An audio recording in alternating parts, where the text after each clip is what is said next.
এমন কিছু হয় না বুঝলে। ভয়ের গল্প কিংবা ভয়ের কথা হয় না যা শুনলে রাতের বেলা অন্ধকারে তোমরা ভয় পাবে। তোমরা তো আর ছোট নও, অনেকটাই বড় হয়েছো, সমস্ত কিছুই শিখেছো।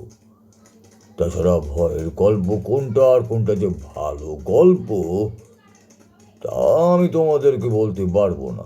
আচ্ছা, আজ তোমাদেরকে একটা ভয়ের গল্পই শোনাই। স্টোরি ভয়েড ইউটিউব চ্যানেলে তারণাথ তান্ত্রিকের একটা ভয়ের গল্প আসতে চলেছে। নমস্কার শ্রোতা বন্ধুরা, আমার নাম বুবাই। তারানাথ তান্ত্রিকের গল্প নিয়ে হাজির হচ্ছি স্টোরি ওয়ার্ল্ড ইউটিউব চ্যানেলে। তো আপনারা শুনবেন এবং কমেন্ট করবেন। আর হ্যাঁ, চ্যানেলটিকে সাবস্ক্রাইব না করে থাকলে এক্ষুনি চ্যানেলটিকে সাবস্ক্রাইব করে নিন। ধন্যবাদ।